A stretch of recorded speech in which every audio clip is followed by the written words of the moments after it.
0-2. The season's over. Fans were jumping off the bridge. But you know what Chip Kelly said to all those little rascals? Cool your jets. Since 1990, the Eagles have started 1-2 9 times and have made the postseason on 5 of those occasions. So that's a pretty good ratio. We're in the win column. We're 1-2. Just beat the Jets 24-17. Mike Owens and Jeremy Burton are both here. We're here to talk about the game and a win. What do you guys think? Yeah, finally got the win. We were on almost on life support there for a little bit, and it took the defense to get the Eagles to come back to life. And that's kind of surprising because heading into the season, we thought it was going to be the offense that was going to be leading this team. But right now, and especially today against the Jets, it was the young stars on defense that led this Eagles team to a victory. Yeah, we're keeping the streak alive against the Jets. 10-0 now all time. The Eagles are against the Jets. In true Eagles fashion, they, made us sweat it out. Didn't show up in the second half really on offense and let the Jets slowly just score and kind of get back in the game. And just like Mike said, it took a couple big plays on defense. Defense was outstanding.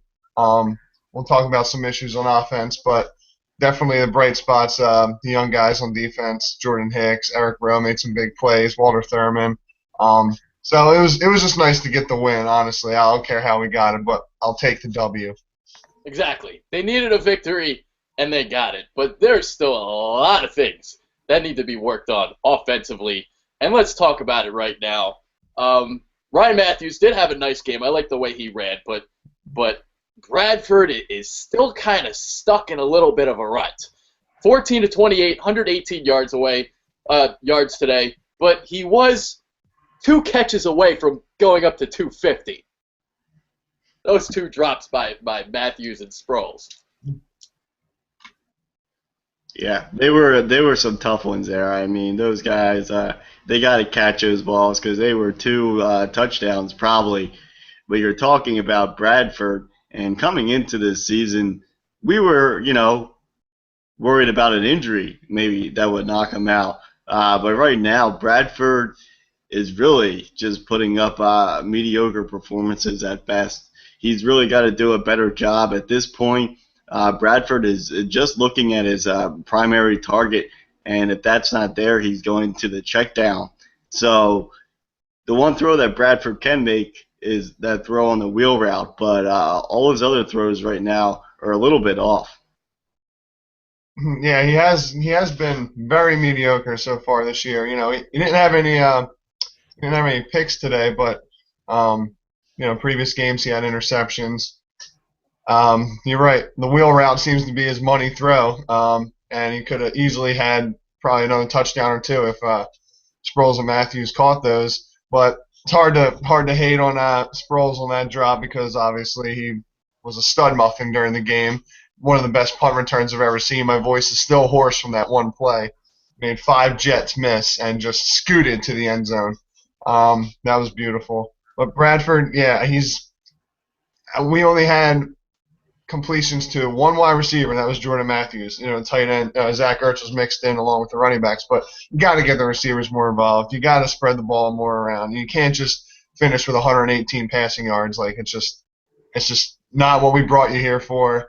We brought him here for his accuracy and quick decisions, and like Mike said, really the quick decisions aren't really there. He's got his primary guy, and then if not, he just goes to the check down.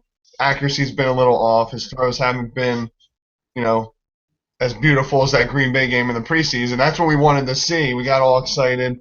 But yeah, he's kind of looked a little squeamish, a little scared maybe at times, and it's frustrating. I hope he can turn it around because we need him to be accurate and be able to run our offense properly. Yeah. I mean, I'm still giving him the benefit of the doubt due to all the games he's missed. I mean, he's got to get reacclimated and all that, but I'm giving him till week 8. If I'm still seeing this crap in week 8, week 9, then I'm going to start being a little bit more worried. I don't like his demeanor. I don't like that at all. You see Murray on the sidelines getting fired up, wanting the ball. You see the gif on Twitter, like he's just gleaming at Bradford, staring him down in anger. That's what I want to see from Sammy Sleeves, and I'm not seeing it. So I come on. You guys are talking about the accuracy. All he can throw right now is that goddamn wheel route. He's got nothing else in his arsenal. He tries throwing the little dig route, and he's short arming it, throwing the balls into the ground, doing his best McNabb impersonation. I'm not liking what I'm seeing so far, but I will give him the benefit of the doubt for at least a couple more games. Yeah, the one thing that is really worrisome right now, especially today, I mean, he had all day to throw back there. Offensive line, we'll get into them later with the run blocking, but as far as pass protection goes, they really did an outstanding job against a pretty solid Jets defensive line. And even with the pass protection, Bradford couldn't get the ball down the field. And as the season goes along, this is something that we have to watch because, I mean, if the Eagles want to continue to win, at some point they're going to have to find a deep threat.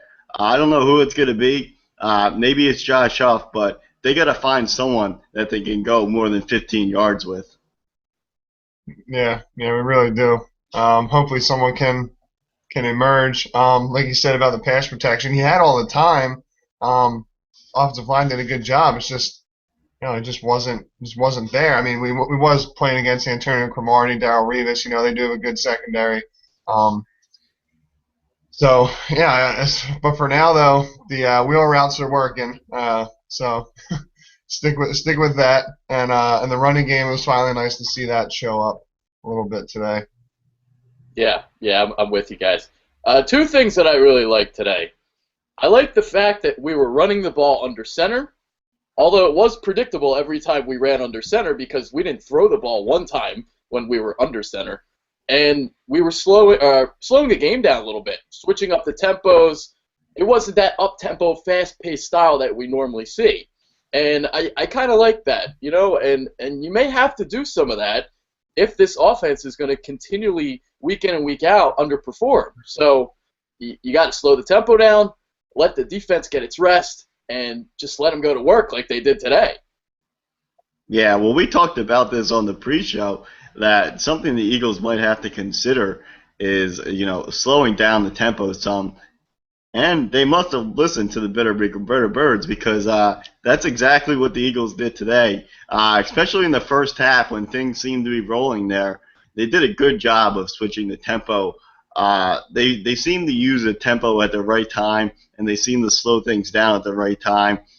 Really, the key with this offense is when things aren't rolling, they got to slow things down and try to get things, on track. Because when they can get on track and get in that rhythm, then you go to the fast tempo and you get the defense, tired and off guard. But first, they got to get into that rhythm. Yeah, exactly. Like you said, we were using the tempo at the right times. At the end of the game, we were letting the play clock run down. Not snapping in at 5-6 seconds. Because we were trying to protect the lead and use the clock to our advantage. Time of possession ended up being like 28 and change for us and 31 and change for the Jets. So within a minute or two of each other, that was unchipped like, but we needed that for the win today, and I was glad to see Chip being able to make some adjustments and get out of his ego a little bit and adjust the tempo, like you said, running under center. It gave us the W. So.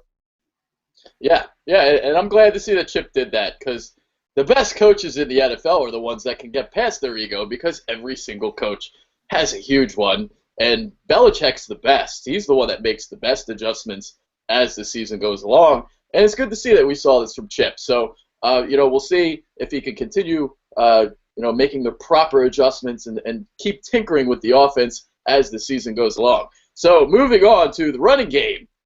Oh, Ryan Matthews. He had over 100 yards rushing. He was hitting the hole hard. He looked really, really good. What did you guys think?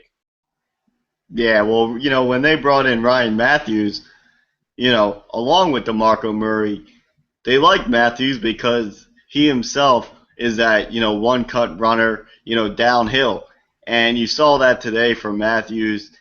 And, all along, I really liked the Matthews signing, and I thought that he could really contribute to this team. And today it was really key to have, really another starting running back when your main starter is out with an injury. So it was nice to see Matthews had the day that he had.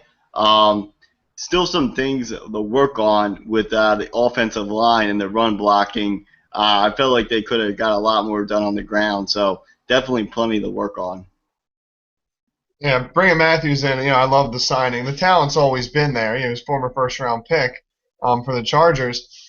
He just, now he's in Chip's offense. He fed him the ball 25 times. He was a workhorse, over 100 yards rushing. Yeah, he had that fumble, but that defender just put helmet right to ball. That thing popped right out. There was not that was hard to stop that from happening. So I give him the benefit of the doubt. He had a great game, and it is nice to have pretty much two starting running backs, and you can mix Sproles in too, if someone were to go down like Murray did. So it's a nice insurance policy, and all I would say is with the run blocking on the offensive line, with these sweeps, you're still running these sweeps with a parent north-south one-cut runner like Matthews and Murray, and there was a couple times where they run the sweep and they had to cut back and did find a hole. But a lot of the times defense got penetration right in the seam, and with those sweep plays, I don't get it. You bring them in, just do run under center and run straight between the tackles, man. That's what I'm. Yeah, I like the way he was running the sweeps with the cutbacks. His cutbacks were really crisp and decisive. He was hitting the hole hard, like I was saying. Really, really impressive day for him. Let's talk about this sweep play. Let's talk about it. I am going to watch the game again, and I'm actually going to calculate how many sweep plays we ran and how many yards we got. So I am really curious to see. Now, I didn't mind the sweep play today because of how the Jets defense is. Obviously, up front, you got that threesome of Wilkerson, Williams, and Harrison. It's hard to run between the tackles on those guys. So running on the boundary, getting them moving, that's kind of what you want. But from moving forward, I don't want to see this sweep play. It's disgusting. Yeah, they need to get this play out of the playbook. I mean, I'm fine with this sweep play here and there. It worked really well in the Falcons game in the red zone when they scored the one time. But other than that, I mean, they're just running it way too much, and I mean, it's not working. So I think that they forgot that LaShawn McCoy is not on this team anymore. I mean, they've got DeMarco Murray and they got Ryan Matthews, and all off season, Chip Kelly praised how these guys are these one-cut runners. Well, you gotta use them that way, otherwise it doesn't work. So yeah, the sweep play, not a fan of this at all. Oh, I don't like it. It's predictable also. Your running backs on the left of Sam Bradford in the shotgun, he's sweeping right, and vice versa, right to left. So that's predictable. The defenders just go right for the running back. There's no deception at all because Bradford isn't keeping it and doing anything with it. So they're running that sweep. That's their most predictable play. I don't like it. I think it should get changed. Yeah, just sweep it right out of the playbook. Just get rid of it. It worked for McCoy. That's what he is. He has to get to the second level and he makes space, and that's what he does. But these guys, this isn't what they do. I know Kelsey. This is like his forte.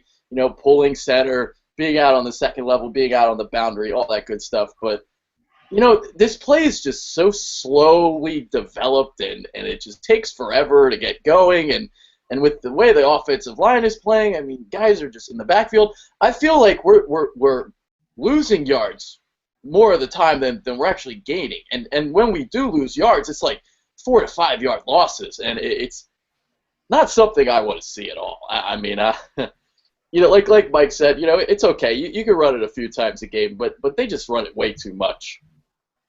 Yeah, well, they're running it way too much early on in the series too, which is really hurting them. Like you just mentioned, they're losing a few yards on these sweep plays, sometimes even 5 yards. So, like you said, they just got to sweep it out of the playbook because it's not working. So you gotta get it out. The negative yards kill you. You can't have negative yards, and especially like say you have a nice first down run, and then you run it on second, and you lose everything you did on first down, and then some. It's like, and then you're stuck on a third and long. It just sucks. And yeah, sweep it out of the playbook, get it out. Yep. All right. Five of what were they on third down? What was the total? Let's see. They were 4 of 15 on third down today. They are now 9 of 38 on third down on the season, 23.7%. They came into the game 31st on third down. This continues to be a problem. What do you think needs to be fixed? Obviously, a lot of these third downs, they're third and long because they're losing so many yards in the sweep play. So it is a little bit, deceiving, the number. But still not a good conversion rate at all. So what do you guys think needs to be fixed? What do we need to do? Well, third downs become a problem when you have third and long. You don't throw the ball more than 15 yards, so that becomes a major problem. And then if you're, deciding to run these checkdowns on third down, that's not always going to get you these third and long situations. So really, this kind of goes back to the sweep play in a way, but they've got to avoid getting these negative yards on first and second down. It's just absolutely killing them. They really got to set themselves up in better situations on third down. I completely agree with Mike. Yeah, it comes down to what you're calling on first and second down. You put yourself in a better position. A third and short is much easier to convert than a third and 12. Say third and get 3 yards each on first and second down, and then you got a manageable third and 4. It's like, and you have the playbook's wide open. Whereas if you're back with these negative plays, and they're getting penetration in the backfield, like on a sweep play or something on second down, and you're stuck on a third and long, and your playbook, your play calling can only be you got to go to 12 to 15 yards or whatever it is for a first down, and usually ends up being a little check down for 5 or 7, and then the defense is right back on the field. It's like, you just can't have that. You're not going to win ball games if you can't convert third down. Yeah, and even when we have like the third and shorts, we're not really running the ball as much as you should on a third and short situation, which goes to show that Chip's kind of not had the confidence in the running game. Last week, I hated the first third down that they had. You had a 3rd and 1, and you're throwing a post corner to Jordan Matthews. It's just awful. The completion, the chances of that pass being completed aren't that great. So I don't know. But yeah, things have to change in that aspect. And let's move on to the receivers now. I mean, Jordan Matthews, the only wide receiver to have a catch today, not good. So coming into the year, we're like, all right, the two key guys are Josh Huff and Nelson Agholor. Agholor still not acclimated to the NFL yet.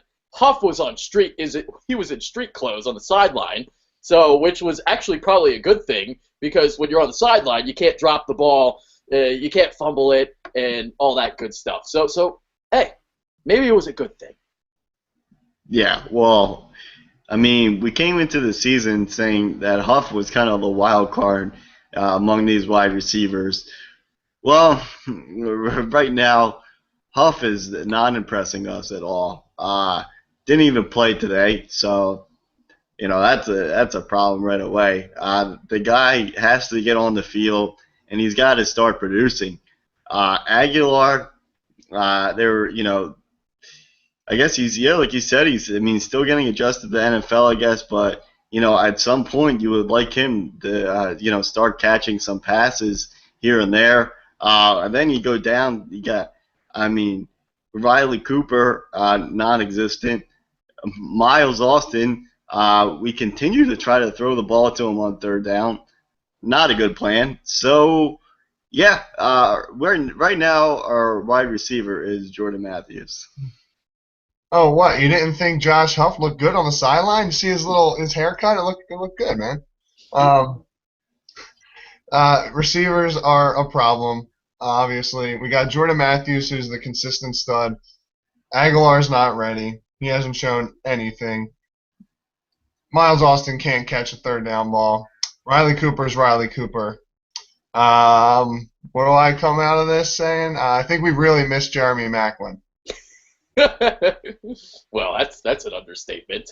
You know, I did the rankings that the preview stuff for this show, and I had the Eagles receivers, at least the wide receivers, not including the tight ends. I had them ranked 25th in the league, and they might be worse because the way Huff and Aguilar are playing right now, they're not playing up to what I thought they were going to be. So it's a problem. They're not getting separation. Matthews is the only one out there making plays, and even he is dropping the ball too much. I mean, he's supposed to be a short-handed receiver. He's not catching the ball. This is how bad Miles Austin is. I think Riley Cooper's better than him, so I don't want to see him on the field anymore. He stinks. I mean, just garbage out there. I'm hoping Aguilar will get better as the season goes along, but the way the rookies have come into the NFL recently and the last few years, they've been contributing right away. I mean, last year, look at Odell Beckham, look at Kelvin Benjamin. These guys are coming in and producing right away, and we've seen nothing from Aguilar. Absolutely nothing. The first game, watching it on tape, I did think he got some separation. He just wasn't targeted often. But these last two games have been no-shows, and I got to see more. Yeah, well, they got to find someone that can go down the field. I don't know if this is becoming a separation issue or just the fact that Bradford's scared to throw the ball deep. I mean, I'm really getting to the point where I don't even care if he gets picked off trying to go deep. They just got to try it at this point. I mean, it can't hurt. I mean, you can't keep playing games and not throw the ball over 20 yards, over 15 yards. They're going to have to figure out some way to try to get someone to go down the field, even if they're covered. Yeah, I mean, it just adds more life to your offense, more excitement. I mean, just the chance of a nice bomb. Everyone loves a nice bomb. But we utilize Sproles and I'd like to utilize Ertz more. They can be contributing receivers even though they're not wide receivers. Yeah, we got to see more from. I think Aguilar's got to be the one that has to step up and be the next one to contribute because I mean Huff was a healthy scratch today. Cooper sucks. Austin stinks. He's old. I think Aguilar's got to be the one to kind of put on his big boy shoes and get acclimated real quick, like in the coming week or two. Like I want to see a handful of grabs and maybe a touchdown in a game out of him. I really, it's got to happen. Yeah, completely agree. Got to get better. Straight up, got to get better. All right, let's talk about the run blocking. It was okay today. It still needs some improvement, but we're heading in the right direction. I think Matthews really made the O-line look really good. Matthews was outstanding. But what did you guys think of the line? Yeah, no, I completely agree with you. I think Matthews definitely had some really nice runs.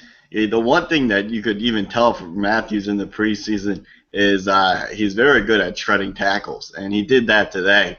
And he's also very good at cutting back and finding that gap, which he did today as well. And like you mentioned, that really helped the offensive line and how they looked because the run blocking for the offensive line still needs a lot of improvement. Like you said, definitely going in the right direction, but they still needed a lot of work. They were just not executing. Peters is not looking good at all in the run blocking, which is a major, major concern right now.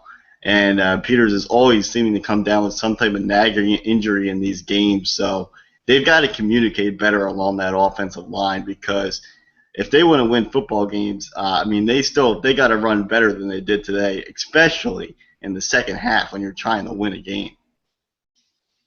Yeah, exactly. We let the Jets right back in the game. It was so frustrating just watching us not score anything or not have any offense in the second half. But you're right. Matthews made the offensive line look really good. He looked strong, breaking tackles, like fighting for the extra yard or two. That was nice to see. Um, yeah, offensive line. Yeah, I think it's still going to be a worry for a lot of the season. Andrew Gardner went down, so I mean they'll plug Tobin in. He's okay. He was all right. At one point, Dennis Kelly came in and Tobin went out to left tackle when Peters went out for a couple plays. But yeah, Peters worries me. He got a 7-time Pro Bowler, and he always seems to be like limping around on his foot or something. There's this heavy tape down there. It's scary. He's not getting any younger. He's in his close to mid-30s, and it's time for Chip to actually draft some offensive linemen. I think, because it's kind of annoying that he hasn't done that in recent years. In all his drafts, he only had his first pick ever was Lane Johnson. He's arguably been our best offensive lineman. So, you picked a good one first in your first draft. Why not? Why didn't you address it this year in the draft? Or, offensive line is I think it's going to be a worry for us for a lot of the year. Yeah. I thought Kelsey looked better. I saw him on the second level a little bit today. But other than that, I mean, it was just kind of the same thing a little bit. Peters is concerning. The guy, I think he's 33 now. I just hope he's not losing a step, but maybe he is. I don't know. I mean, it's still only 3 games into the year. Maybe he's just having a bad month, but maybe Father Time is catching up to him as well. So we'll see. And you were talking about wanting to use draft picks to draft linemen. Well, in the 3rd round, they went and took Jordan Hicks instead of a lineman. And today, Hicks had himself a ball game. Oh, Hicks did, and I'll tell you what, I'm pretty shocked. He really came out today and showed why the Eagles used him with that 3rd round pick. It was definitely a very, very questionable pick when the Eagles took him in the 3rd round. A lot of people were upset with it. I myself wasn't even a big fan of it, but I had to trust Chip, and right now he's proving Chip right because these first 2 games Jordan Hicks had to fill in last week against the Cowboys, and now this week against the Jets. Just playing outstanding football. Yeah, he was swarming the ball, led our team in tackles, had 10 combined tackles, had a pick, a fumble recovery. I mean, he was all over the field. He was a stud muffin. Our linebacking core, they're studs. And it was nice to see. Obviously, Chip saw something in him coming out of college that he wanted to target him early in the 3rd round, and it showed today. And after that pick, you saw him take his helmet off and be fired up with the guys. He kind of maybe shows that he can be a future like a leader on defense. So that was really exciting to see, and the defense was so exciting to watch today. Yeah, I mean, the defense was outstanding, man. And just really encouraging to see how the secondary played. A lot of times Fitzpatrick would go down the field on the deep pass, and Nolan Carroll was playing great defense. Eric Rowe was great. The only guy that stunk in the secondary was E.J. Biggers, but that's another story. We all know how my disdain for Mr. Biggers is. But, I mean, secondary, man, really, really good. Thurman, interception. He's always around the ball, man. Just picking off passes, toe tapping the sideline, looking like a receiver. Get him out as a receiver. Maybe that's what they should do. Yeah, well, they should at this point, the way the receivers are playing. But really, the secondary really putting up their best performance of the entire season. They really did an outstanding job, especially going against Brandon Marshall. I mean, Brandon Marshall definitely got his stats, but they did a good job of keeping him contained. And Byron Maxwell, probably his best game as an Eagle so far. He did a nice job. I think that they utilized him pretty well this game. Could have utilized him a little bit better, but they definitely did a lot more of that press coverage. But they have to continue to do that with Maxwell because that's where he really shines. Even if he gets a 5-yard penalty here and there, he's really good at doing that with that press coverage. And then the guy that kind of came out of nowhere today, I don't think any of us saw this coming, but Eric Rowe, I mean, he got his boat out of Boathouse Row, and he was rowing, I mean, down in first place. He was on fire today, so you really got to hand it to Eric Rowe. And if you're looking like for in the future here, the rest of the season, he's the guy to keep your eye on, because if he can continue to play like that, that's really going to improve the secondary. Yeah, I mean, he was all his great coverage plays was on a rookie receiver for Smith for the Jets, but granted, I mean, he was all over the ball, locating it, turning around the proper time, blanketing the receiver, and he had that one really nice pick in the end zone.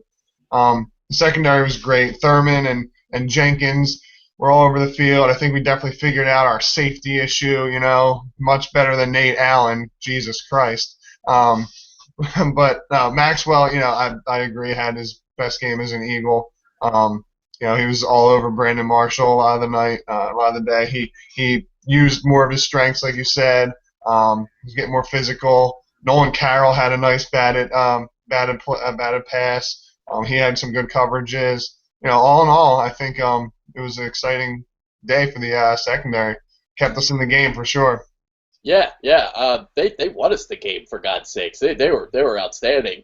And you made the point about Rowe being on Smith. Granted, he's a rookie and all that, but when he was in the preseason, he was letting fourth and fifth stringers beat him. So at least Smith's a little bit more of a better caliber player. I mean, guys like Anunwa were getting past Rowe, just birding him on every snap. So it was encouraging to see. I mean, his coverage was outstanding. The interception was a thing of beauty. I creamed my pants. I'm not going to lie. It was exciting. And, great play from the secondary. The other thing that I liked was Maxwell wasn't necessarily on an island all game. He had some help, too. So they had some double teams on Marshall sometimes. Yeah, no, I like that a lot. And sometimes what you even saw is you would see Connor Barwin go all the way out and, line up with Marshall and just jam him at the line, and you would have Maxwell play back a little bit. So I like that a lot. And I also like what they did with Maxwell is lining Maxwell up against Brandon Marshall for most of the game. I think that was a really smart idea. I don't know if they should have done that in the first game with how bad Maxwell played against Julio Jones, but I think that would have been the right idea for that first game, having Maxwell shadow the number one guy the whole game. And really, when you talk about the defense and you talk about this entire Eagles team, the one guy that we really don't talk about that much, but is probably the best player on this team right now is Malcolm Jenkins. Love me some Jenkins. He's been very consistent all year, and I agree. He's probably one of the best in the secondary. I like the point you made about Connor Barwin. I did see that on a couple of plays, how he was kind of shadowing Brandon Marshall. It was good game plan by Billy Davis. I gotta give him credit. I mean, we kind of had a couple bad weeks, but Billy Davis dials up the defense like this. Granted, like the Jets aren't a superb offense, but he got the job done, and Billy Davis called a good game, and defense, won us that game. Yeah, they've made adjustments all the way around, offensively, defensively, and I like what I see. And I want to go back to last year because Chip was hiding behind his record most of the year. Adjustments needed to be made, obviously, with Bradley Fletcher, and we never did. So I remember the quote that Chip had. He said 5-1 is 5-1. So he basically kind of was like, well, we're winning what we're doing. Why change it? Well, we saw by the end of the year why things needed to be fixed and tinkered. So this 0-2 start, granted, well, 1-2 start now, obviously. But the 0-2 start has allowed them to make adjustments that they really didn't make last year. So this might be a little bit of a blessing in disguise, maybe. I mean, obviously you don't want to start slow, but maybe it's a good thing. I don't know. What do you guys think? I think that we all got maybe a little bit too excited for the season after watching that Packers preseason game. I think that was really just it was not good for us because everyone after they saw that game they had such high expectations and we kind of forgot that the preseason really does not matter at all. And we headed into this season with so many new parts on offense and so many new parts on defense. And when you're playing against good teams. I mean, the Falcons right now are 3-0, and you play against the Cowboys, who are 2-1, a division opponent. Obviously, they did a good job of manhandling us, but like you said, we're starting to head in the right direction. You could see where this thing is going today, and you couldn't see that in the first two games. Yeah, before week one, I think that chip Kool-Aid was spiked with alcohol. We were all pretty drunk on it. We were sipping that shit all day, and we were so high on chip, and the season expectations were through the roof. And I think the 0-2 start was like a reality check, and it was good for Chip to kind of come back to reality, maybe rethink some things, and he definitely, along with Billy Davis, offense, defense, special teams, we all around we made adjustments and we had a much better performance. And like Mike said, we're trending in the right direction now. Hopefully we can take this as momentum and win the next. At least let's look ahead to the next 2 weeks. We got Washington and New Orleans, both very winnable. Let's get to 3-2 and be in the thick of the top of the division because I know Dallas has New England coming up soon, and they're missing Romo and Weed and Romo and Bryant. So I think we'll be right in there with the division race. It's going to be a tight one. Yeah, I think we're going to be in first place by the time we play Dallas next. I really do. Even after we're 0-2, I was saying that. So, I kept calm and I'm chipping on. I think we'll be okay. The other thing that I liked was the D-line and how they had some snaps where they had Bo Allen play nose tackle and Benny Logan was lined up as a D-end. I really like that. I was suggesting that on Twitter yesterday, and we saw some of that, and I like that. And Brandon Bear was outstanding. Oh my God. He had how many tip balls did he have? He had 60 of them. He had 3 tip balls. Brandon Bear had his bear claws up in the face of Fitzy, man. He was all over the place. That was awesome to see. Yeah, the ironic part about all this is that Fitzpatrick is the one that looks like a bear with his big beard there. He looks like a grizzly bear, but it was Brandon Bear that got the best of him.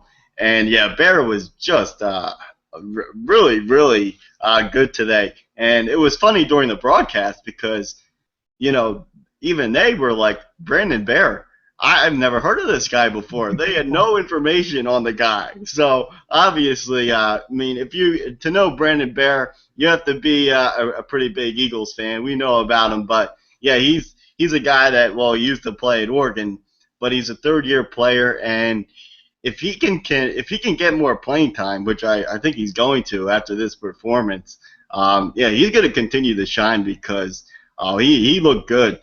And then you were talking about Bo Allen and Logan being on the field at the same time. Another thing that they have to continue to do because Bo Allen is just too good to not be on that football field. Yeah, I agree with you. Bo Allen's a heck of a player, and he's a starting nose tackle in this league. Unfortunately, you got Benny Logan playing in front of him, and that's just not going to happen. They were moving Curry around, too. Curry got some snaps at nose tackle, which was interesting to me. He beat Mangold one time, straight off the line. That was awesome. So, yeah, just some things that I saw during the game. Let's see.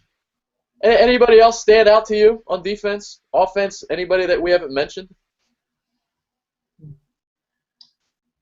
I'd like to see more. I'd like to see more sacks on defense. We only had the 1 sack by Barwin. I'd like to get more. We're talking about our defensive line rotation now. Everyone's so good. We've got depth there. Cedric's out, so that's why Bear was in. But I'd like to see more pressure on the quarterback and get more sacks. As far as other standouts, I think we pretty much hit on all the standouts. I mean, well, Sproles had the most exciting play of the game, obviously, and that jump started us up 10-0. So I'd give MVP to maybe Sproles, and then defense I'd go Jordan Hicks. Yeah, Mike. Yeah, no, I would agree there.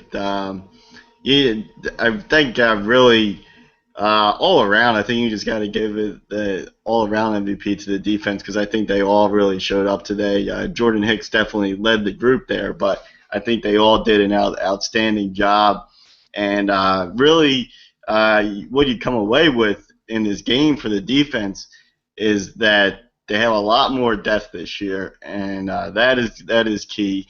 And I really can't emphasize enough how big Rowe going forward is going to be if he can continue to play like that. I really think that could really, you know, make this defense a top 15 defense if he can continue to play like he did today. Top 10 defense. I think this is a pretty good defense. Yeah, I think they're really solid. I think there's a lot of potential here. There really is. And oh man, they keep playing like this. Offense, it doesn't really matter what the offense does it? Yeah, really. We got Sproles on special teams, and we got our defense. We don't need offense. It's fine. It'll take care of itself, right? Plug and play as Chip. Chip just takes guys and just plugs them in. But yeah, the defense is great, and it's really exciting to see Eric Rowe really blossom today. And if he can continue to improve and maybe get more time on the outside with Maxwell on the outside across from him, then we can get Carroll in the slot or even bring down Thurman in the slot, Jenkins too. We've been doing that, so we don't have to worry about E.J. Biggers, your boy, Adrian. I hate him. He stinks. He stinks. Oh man. But you were mentioning the sacks earlier, Jeremy, a few minutes ago. We started slow last year too with the sacks, and they just started coming one after another. So we'll see what happens this year. But yeah, right now not really pressuring the quarterback that much. But I'm going to remain patient. I think we'll be okay. Yeah, well, if they can continue the bat balls down at the line like they were doing with Bear today, I think that's key. I mean, that pretty much almost counts as a sack in a way. And, I mean, it caused the one interception that Hicks got there with the bat down. So hopefully they can continue to do that. But, you want to, think positively after this game. And what you got to think about is Eagles are 1-2, and as of right now, they played only 4 quarters of good offensive football.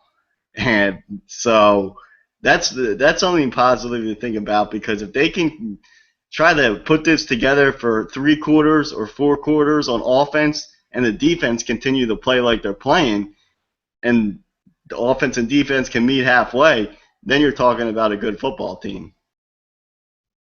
Yeah, that's a good point. 4 quarters out of 3 full games, it's only a third of the time our offense looks good. So. And today we only got 2 offensive touchdowns. Sproles had the punt return, so special teams. Yeah, definitely got to. Adrian was talking about giving Sam Bradford the benefit of the doubt. These are his first 3 games in a row, meaningful games in 2 years, and I just hope that we get more. The offense starts to gel a little more, and we get more production from spread the ball around, not just having Jordan Matthews catch everything, and it just as the weeks go on, I think we're gonna slaughter the Redskins next week. And I think we're really gonna, I think our offense is really gonna chip on. Yeah. I didn't talk about this earlier. We should have though. When we got a big lead, we let teams hang around. And that's something I don't like to see. We're up 24-0.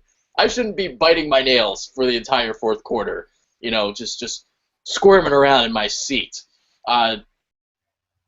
Now, I have seen improvements in this aspect. In the past, when it comes to the play clock, I've seen Chip snap the ball like 15, 20 seconds left on the play clock. At least today, they were under 10. So that was a step in the right direction. But not getting first downs, letting the Jets get the ball back continuously over and over again, we got to get better in the fourth quarter putting teams away. Yeah, well, since we couldn't walk to the bridge today in Philadelphia because the Pope was there, while the fourth quarter was going on, all the diehard Eagles fans were walking to their nearest largest body of water about to jump in because you just sat there that entire fourth quarter and you just watched the Jets slowly chip away at the lead, and you watch the Eagles on offense go 3-and-out, and just give the Jets the every chance to get back into the game. And thank God that the time ran out in the fourth quarter because I felt like that fourth quarter was just going to go on forever. It was torture. I couldn't breathe. And it just every time, we don't convert third down. Oh, give the Jets the ball back. Hey, go ahead back. Our defense saves us with a turnover. Then we don't do anything with it. Our defense saves us for another turnover. It's like, that in true Eagles fashion, they just can't put teams away. They got to get better at that, especially as we start to, you sure as shit can't do that against the Patriots when we play them or other teams, difficult teams we got on our schedule this year. Got to put teams away if you want to make a run. Yeah. I mean, I know they're not used to it yet. They've been playing from behind in every game. So, I mean, they've been like two touchdowns down. But yeah, man, I mean, I'm watching this game and I'm just like going back. I'm like, oh my God, this is like the Rams game all over again. And fortunately we held on again. But God, you're just sitting there and just seeing the team just not implode this time like they did against the Rams, but it's nauseating stuff, and I don't want to see it anymore. I don't want to have to put a defibrillator in my chest. Well, yeah. The thing is, and Chip Kelly said this after the game, is that the Eagles have to get better at running the ball when the other team knows that you're going to run the ball. And that's a situation that the Eagles got into there, especially in the fourth quarter. And, well, I mean, they got to get better at it. You got to get a few first downs so you can run that clock down even more. Going 3-and-out is just a nightmare in that situation. Yeah, you got to get better on the third down conversions. However Chip has to do it, he's got to do it. As the mighty E-Rock said, fix it. All right. So I think we're getting to that time of final thoughts. I guess let's do this. Let's do three. Let's start doing this each week. 3 standout players that we saw today, and go 1 through 3. So let's start with Mike. Who are your 3 guys? Well, I'm gonna go with Jordan Hicks on defense, along with I'm gonna have to go with Bear. I'm gonna go with Brandon Bear too on defense, and then obviously Sproles on the special teams. My 3 guys. I'll change it up. I'll go Matthews on offense, and I'll take the safeties on defense. I'll take Malcolm and Thurman. I think they had a solid game. All right.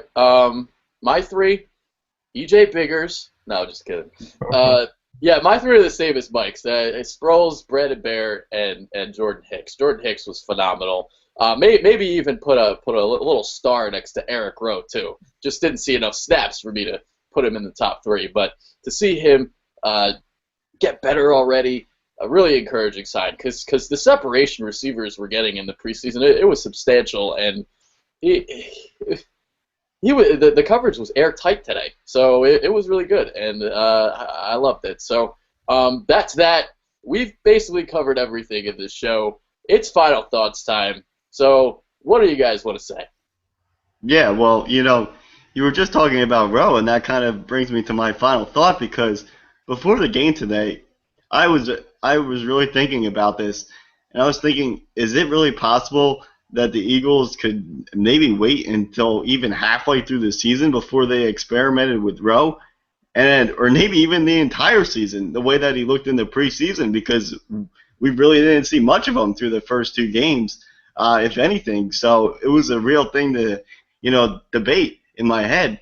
But then today, when I saw him playing like that on the field, I was absolutely stunned because, like you said, he was awful in the preseason. So to make a jump like that, obviously he's doing something right on the practice field, and he's fixing his mistakes. So that is a very, very good sign for Rowe. Yeah, Eric Rowe is definitely exciting to watch. Overall, I'd just say to continue to fix the offense, make adjustments, use this game as momentum, keep calm, and keep chipping on. Redskins are next. You're going down, Kirk. Hail to the Kirks, baby. They're going down. All right, that's it. We're done. Like I said before, we're going to be in first place in a few weeks. There's no doubt in my mind. So with that being said, make sure you keep chipping on and keeping calm. I just screwed that up, but whatever. We're out. I'm out. They're out. Later. Go Birds! Say. Go Birds.